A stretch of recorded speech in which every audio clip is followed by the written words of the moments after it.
राजस्थान के deputy CM Premchand Bairwa को लेकर पिछले कुछ दिनों से लगातार हो हल्ला हो रहा है।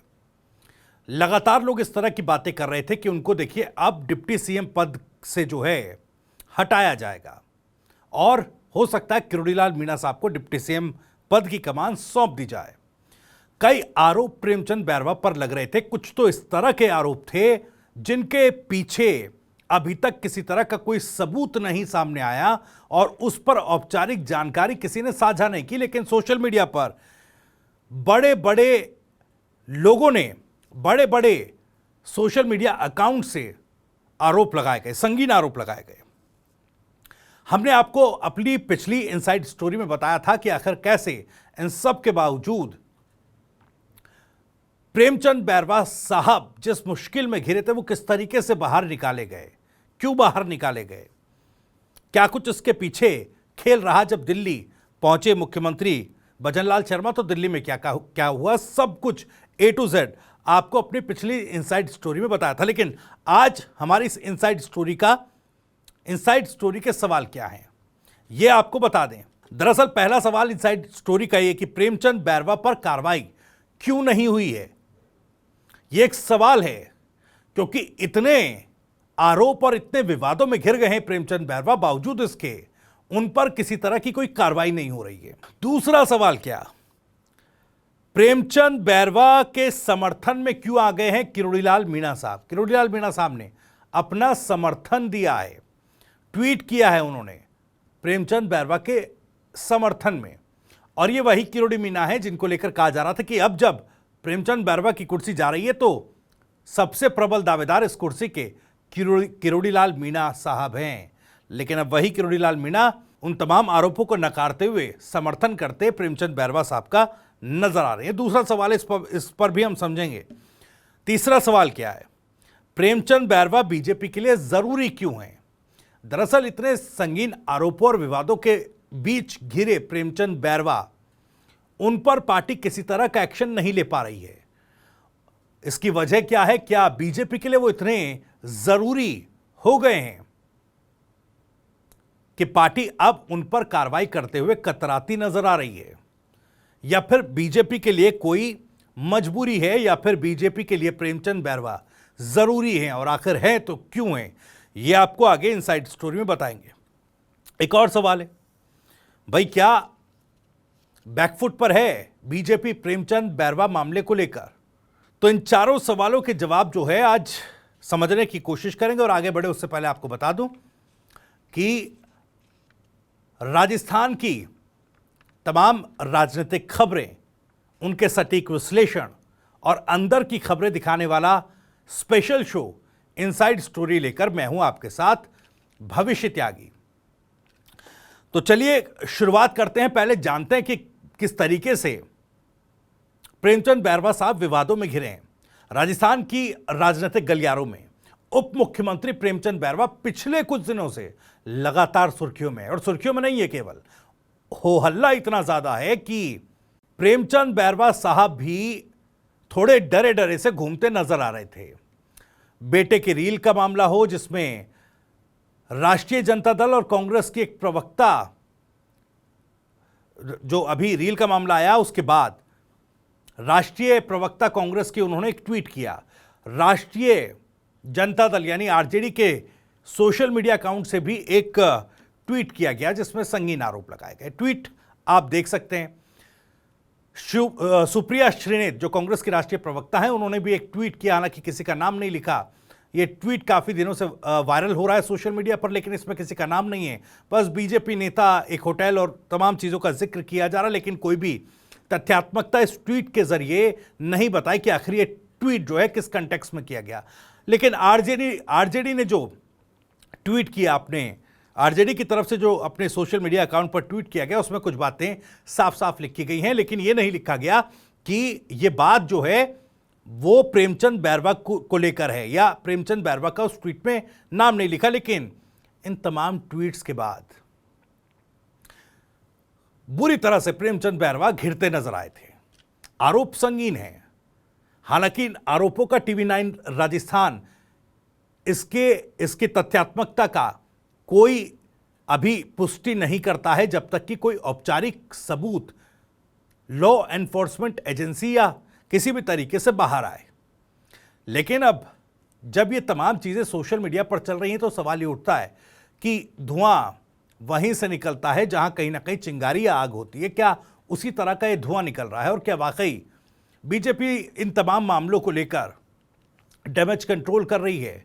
और जैसा कि आरोप लगा रहा है सोशल मीडिया पर आरजेडी ने जिस तरीके की बात कही कि पूरे मामले को रफा दफा करने की कोशिश की जा रही है, ये सवाल है। खैर, तो एक तरफ मामला बेटे की रील को लेकर हो, अब सोशल मीडिया पर जिस तरह के संगीन आरोप डिप्टी सीएम प्रेमचंद बैरवा पर लगाए गए हैं, अब सियासी कयासों, आरोपों, चर्चाओं का बाजार गर्म है। देखिए, स्पष्ट तौर पर प्रेमचंद बैरवा का नाम इस पोस्ट में नहीं था, लेकिन इस पोस्ट को लेकर चर्चाओं के बीच बीजेपी की ओर से डिप्टी सीएम बैरवा के पक्ष में एक के बाद एक बयान सामने आ रहे हैं।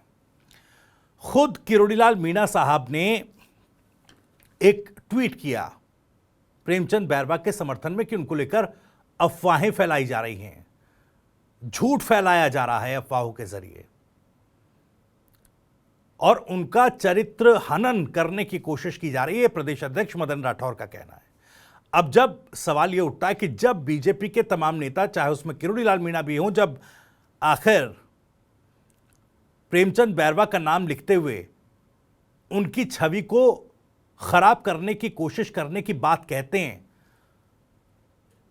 तो एक तरीके से अप्रत्यक्ष तौर पर वो उन आरोपों को एक सतह दे देते हैं, एक आधार दे देते हैं कि जो आरजेडी ने बिना नाम लिए आरोप लगाए वो इशारा प्रेमचंद बैरवा की तरफ ही था और वो जो ट्वीट सुप्रिया श्रीनेत ने किया वो प्रेमचंद बैरवा को लेकर किया गया था। यानी कि एक आधार समर्थन करते हुए प्रत्यक्ष तौर पर बीजेपी के ही नेता देते नजर आते हैं। सबसे पहले बीजेपी प्रवक्ता लक्ष्मीकांत भारद्वाज ने सोशल मीडिया प्लेटफॉर्म एक्स पर लिखा कि दलित मुख्यमंत्री प्रेमचंद बैरवा हैं, इसलिए उनको निशाने पर लिया जा रहा है। यानी कांग्रेस को रास नहीं आ रहा है कि दलित मुख्यमंत्री, जो उप मुख्यमंत्री जो हैं वो बना दिए गए हैं। इसके बाद कैबिनेट मंत्री किरोड़ीलाल मीणा ने भी पोस्ट किया, लिखा निरंतर जनसेवा कर रहे उप मुख्यमंत्री प्रेमचंद बैरवा के विषय में सफेद झूठ बोलकर अफवाह फैलाई जा रही है। ऐसा करने वाले समाज और प्रदेश की राजनीति को दूषित कर रहे हैं। मैं ऐसी निंदित और कुत्सित राजनीति करने वालों की भर्त्सना करता हूं। उन्होंने एक मंत्र का एक अंश भी लिखा, ये भूता विघ्न करता रस्ते निश्यंतु शिवाज्ञा। यहां तक कि बीजेपी के प्रदेश अध्यक्ष मदन राठौर ने भी डिप्टी सीएम का बचाव किया और कहा कि उन पर आरोप हल्की राजनीति है। उन्होंने कहा कि किसी का चरित्र हनन करना ठीक नहीं है। अब देखिए, गाहे बगाहे सोशल मीडिया पर जिस तरह की बातें चल रही हैं, आरोप लग रहे हैं, वो बीजेपी को बैकफुट पर लाकर खड़ा कर रहे हैं, इसमें कोई दो राय नहीं। क्योंकि बीते दिनों ही उप मुख्यमंत्री प्रेमचंद बैरवा के बेटे चिन्मय कुमार बैरवा की एक रील वायरल हुई थी, जिसमें पुलिस एस्कॉर्ट के बीच ओपन जीप में हाथ जोड़कर बिना सीट बेल्ट के ड्राइविंग कर रहे थे चिन्मय बैरवा। इस मामले में उप मुख्यमंत्री विवादों में घिर गए थे क्योंकि उनका नाबालिग बेटा पिता के परिवहन मंत्री रहते हुए ड्राइविंग के नियमों को तोड़ रहा था। इस मामले पर विवाद बढ़ा, सफाई दी गई, लेकिन बाद में परिवहन विभाग ने चिन्मय बैरवा का 7,000 रुपए का चालान काटा। साथ ही कांग्रेस नेता पुष्पेंद्र भारद्वाज के बेटे कार्तिकेय भारद्वाज का भी 7,000 रुपए का चालान काटा गया, जुर्माना लगाते हुए नोटिस जारी किया गया। एक और विवाद में घिरे थे उप मुख्यमंत्री प्रेमचंद बैरवा। विवाद क्या था? दरअसल उनके खिलाफ महानगर मजिस्ट्रेट क्रम 11 में सरकारी लेटर पैड पर थाने में सीएलजी सदस्य नियुक्त करने की सूची जारी करने के मामले में शिकायत दर्ज कराई गई थी। हालांकि बाद में बैरवा के खिलाफ दायर जो परिवार था उसको वापस लेने के आधार पर उसे खारिज कर दिया गया। सुनवाई के दौरान अदालत ने नए आपराधिक कानून के तहत परिवादी को मामले में परिवाद पेश करने की शक्ति नहीं होने की जानकारी दी। उन्होंने कहा जो नए नियम बदले हैं उसमें आपको ये परिवाद पेश करने की, दाखिल करने की पावर नहीं है। खैर, उसके चलते मामला रफा दफा हुआ। लेकिन एक के बाद एक देखिए, चाहे कि लिस्ट जारी करने का मामला हो, बेटे के रील बनाने का मामला हो, या फिर अब दिल्ली के एक होटल से जुड़े जो आरोप संगीन प्रेमचंद बैरवा पर लग रहे हैं, उसमें समझने वाली बात यह है कि आखिर बीजेपी उन पर कार्रवाई करने से क्यों कतरा रही है। क्या नैतिकता के आधार पर भी बीजेपी उप मुख्यमंत्री प्रेमचंद बैरवा का इस्तीफा नहीं ले सकती थी? और मामला स्पष्ट हो जाने के बाद इस मामले में उन्हें क्लीन चिट देते हुए वापस इस पद पर नहीं बैठाया जा सकता था कि देखिए तमाम चीजें होती हैं, क्योंकि अब जिस तरीके से सफाई बीजेपी के नेता दे रहे हैं वो समर्थन तो कर रहे हैं, लेकिन साथ ही साथ आरोपों को एक सतह देने का काम भी कर रहे हैं, जैसे मैंने पहले कहा। आखिर इसकी वजह क्या है कि प्रेमचंद बैरवा को लेकर इतनी डिफेंसिव हो गई है बीजेपी? अब देखिए लोकसभा चुनाव में जिस तरीके से राजस्थान में भी दलित वोट बैंक को लेकर बड़ा झटका बीजेपी को लगा, और चूंकि दलित समाज से आते हैं प्रेमचंद बैरवा साहब, तो कहीं यह वजह तो नहीं है कि पार्टी जो है अभी प्रेमचंद बैरवा पर किसी भी तरह की कार्रवाई करके अपने ही पैरों पर कुल्हाड़ी मारने का काम नहीं करना चाहती। दलित वर्ग में नाराजगी किसी भी कीमत पर मोल नहीं लेना चाहती है बीजेपी, क्योंकि देखिए दलित है सबसे बड़ा फैक्टर, दलित वर्ग से आते हैं, और इसी तरीके से अब देखिए चाहे बीजेपी के प्रवक्ता हों या तमाम समर्थक उनके हों, अब प्रेमचंद बैरवा को इसी तरीके से डिफेंड करने में लगा है कि देखिए दलित वर्ग से आते हैं, और ये बात कुछ लोगों को, राजनीतिक विरोधियों को जो है वो हजम नहीं हो रही है। यही बात कहते हुए प्रेमचंद बैरवा को इन तमाम संगीन आरोपों से डिफेंड किया जा रहा है। जब सवाल पूछे जा रहे हैं कि इन आरोपों में किसी तरह की कोई सच्चाई है क्या, तो कहा जा रहा है ऐसा कुछ नहीं है, ये कुत्सित मानसिकता है, दूषित मानसिकता है, और कहा जा रहा है कि दलित वर्ग से आते हैं, इस वजह से टारगेट जानबूझकर किया जा रहा है। देखिए पहला फैक्टर जरूर दलित वर्ग से आते हैं और बीजेपी अब किसी तरह की कार्रवाई करने से हिचक रही है। दूसरा फैक्टर जो बेहद महत्वपूर्ण है, राजस्थान में अब 7 सीटों पर उपचुनाव होने हैं। 7 सीटों में उपचुनाव, और उपचुनाव कितनी बड़ी चुनौती राजस्थान में बीजेपी के लिए बन गई है वो आप सभी जानते हैं। किस तरीके से विधानसभा में भले प्रचंड मैंडेट के साथ, प्रचंड बहुमत के साथ जो है बीजेपी ने सरकार बनाई, लेकिन उसके ठीक बाद लोकसभा का चुनाव और लोकसभा के साथ हुए उपचुनाव में बीजेपी को मुंह की खानी पड़ी है। अब ऐसे में पार्टी नहीं चाहती कि 7 सीटों पर जो उपचुनाव होना है उसमें किसी भी तरीके की कोताही बरती जाए या कोई भी नटबोल्ट जो है वो ढीला छोड़ा जाए। और इसी क्रम में, क्योंकि देखिए अगर दलित वर्ग से प्रेमचंद बैरवा आते हैं और उपचुनाव में उनकी भूमिका पर नजर गड़ाई जाए तो देवली उनियारा सीट, पहले मैं दौसा विधानसभा सीट का जिक्र करता हूं, दौसा में 22% दलित वर्ग से आते हैं वोटर्स जो हैं दौसा, और ये सीट पर दलित और SC ST का जो कॉम्बिनेशन है ये निर्णायक भूमिका इस विधानसभा सीट पर जीत के लिहाज से, चुनावी जीत के लिहाज से बनाता है। तो दौसा सीट पर किस तरीके से पहले ही इस इलाके में किरोड़ीलाल मीणा समेत बीजेपी बड़ा झटका खा चुकी है, तो जाहिर तौर पर वो एक एक्सपेरिमेंट नैतिकता के आधार पर करने के मूड में या उस इरादे में बीजेपी में नहीं है कि अब नैतिकता के आधार पर कोई किसी तरह की कोई कार्रवाई प्रेमचंद बैरवा पर की जाए और इसका सीधा असर जो है वो दौसा या देवली उनियारा जैसी सीट पर उठाना पड़े, जहां पर दलित वोट बैंक लगभग जो है 45 से 50 हजार का है। ये 2 सीट जहां पर डायरेक्ट इफेक्ट दलित समाज की नाराजगी डाल सकती है बीजेपी के लिए उपचुनाव में नतीजों पर। जाहिर तौर पर बाकी सीटों पर भी दलित वर्ग का प्रभाव है, लेकिन ये दोनों प्रमुख सीटें हैं जहां पर इतना डायरेक्ट असर बीजेपी को हो सकता है कि चुनावी हार जीत का फैसला दलित वर्ग की नाराजगी से हो जाए। तो जाहिर तौर पर इन उपचुनावों को देखते हुए राजस्थान में किसी भी तरह का एक्सपेरिमेंट नहीं करना चाहती है बीजेपी।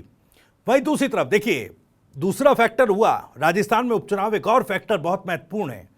अभी हरियाणा और जम्मू कश्मीर के विधानसभा चुनाव हो चुके हैं, लेकिन अभी कोई वैकेशन का वक्त नहीं आया, उपचुनाव तो हैं। वहां पर भी दलित नाराजगी मोल नहीं लेना चाहती, दलित वर्ग की नाराजगी मोल बीजेपी नहीं लेना चाहती, लेकिन महाराष्ट्र भी एक आने वाले समय में बड़ी चुनौती के तौर पर बीजेपी के सामने है और यहां पर भी बीजेपी के लिए सबसे बड़ा सरदर्द दलित वोट बैंक ही बना है। कांग्रेस के डीएमके फैक्टर से महाराष्ट्र में बीजेपी उबर नहीं पा रही है। महाराष्ट्र में भी बड़ा झटका लोकसभा चुनाव में राजस्थान की तरह ही बीजेपी को लगा है और अब नजरें बीजेपी की महाराष्ट्र की तरफ हैं। तो महाराष्ट्र में लोकसभा के दौरान जो है बीजेपी का गढ़ माने जाने वाले विदर्भ इलाके में पार्टी की मट्टी पलीत हुई थी। विदर्भ विधानसभा की, अगर विदर्भ इलाके की विधानसभा सीटों की बात की जाए तो 62 सीटें इस इलाके में आती हैं। पश्चिम महाराष्ट्र के बाद विदर्भ ही ऐसा इलाका है जहां से जीत के बाद रास्ता मुंबई के वर्षा बंगले तक जाता है। नागपुर भी विदर्भ का हिस्सा है जहां की एक विधानसभा सीट से देवेंद्र फडणवीस जो हैं वो चुनाव लड़ते हैं। बीजेपी के मंथन में यह भी सामने आया कि महाराष्ट्र में डीएमके वोटर, यानी जो मैं अभी बात कर रहा था डीएमके फैक्टर जो है कांग्रेस का, दलित, मुस्लिम और कुनबी जाति, इसके साथ साथ तेली वोटर भी पार्टी से छिटक गए हैं। बीजेपी को दलित वोट बैंक ने भी अच्छा खासा डेंट महाराष्ट्र में दिया है।